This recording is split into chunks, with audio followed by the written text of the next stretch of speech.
Welcome back to my channel. So guys, I wonder will never end. The Yoruba elders and the Yoruba traditional rulers and the chief has come together to be able to approach Tinubu, and they call them the Yoruba assemblies.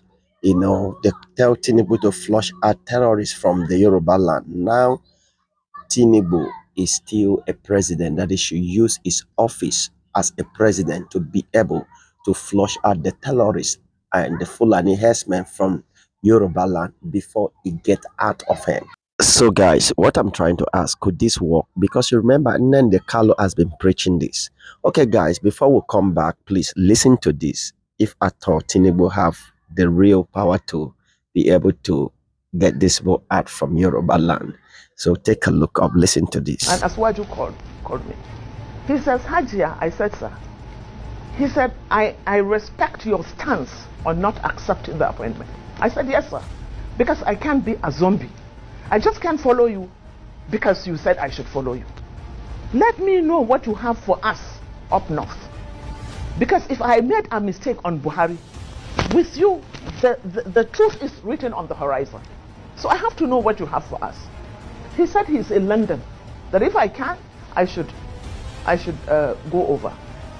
He offered to buy me a ticket. I said, no, sir, I can afford a ticket. And then he said, can I get a hotel for you? I said, yes, that I will appreciate. I took the next Lufthansa to London. I saw him the same night, and we sat. And I said, sir, the reason why I'm not accepting your appointment is because I don't know what you have for us up north. Because in the north, every single person is either waiting to be killed or kidnapped. We can't go on like this. What is your blueprint for us? He told me that he doesn't have anything for us. I said, you mean, sir, you don't have a blueprint? He said, I can't have a blueprint because if I have a blueprint, I'll be stepping on too many toes and they might even kill me.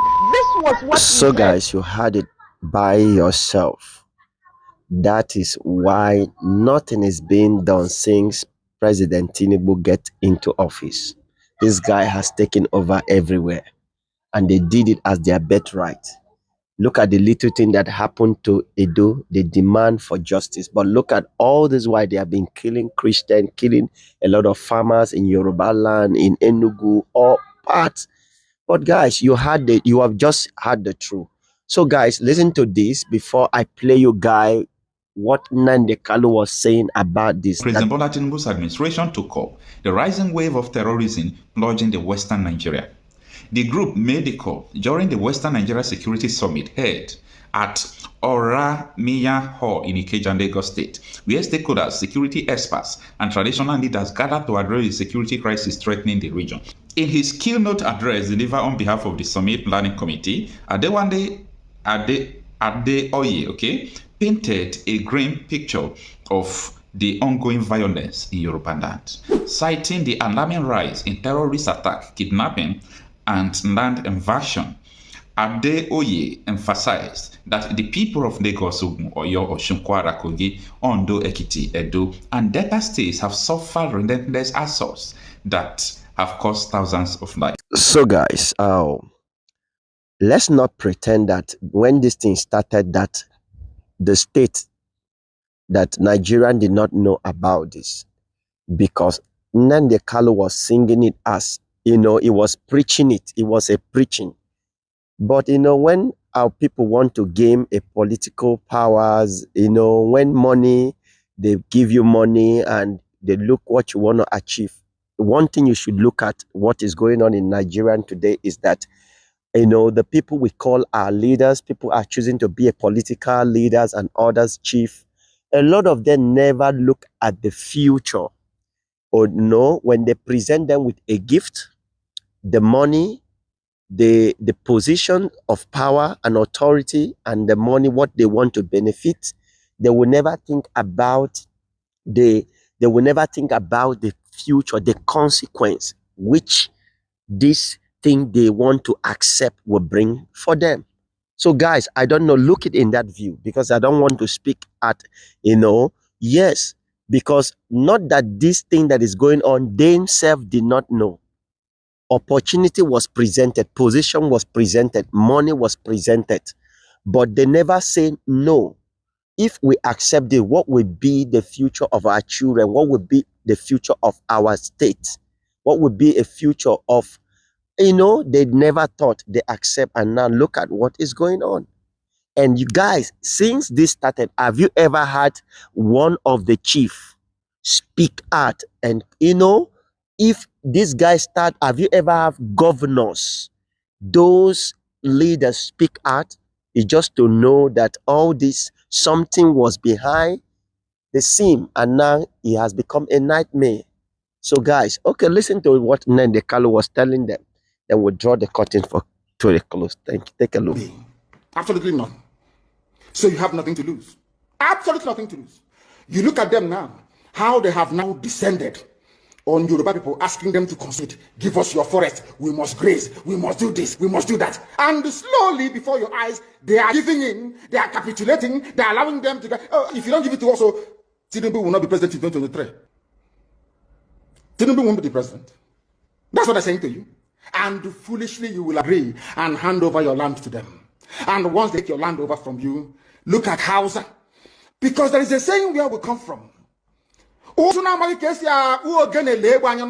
you want to know what your life is going to become in the future, look at Hausa people. If you want to understand or appreciate, I will say, the life that you are about to bequeath to your children and grandchildren, look at Hausa people. Is there any Hausa government today? Is there any Hausa emir? Is there land though? Katsina is Hausa land. Kanu is Hausa land. Sokoto is Hausa land. The Hausa people own it, indigenous to those areas. I'm asking you this question. Is there any Hausa man who is an emir in the north? So guys, you have heard the truth for yourself. When they were doing this, it was based on agreement.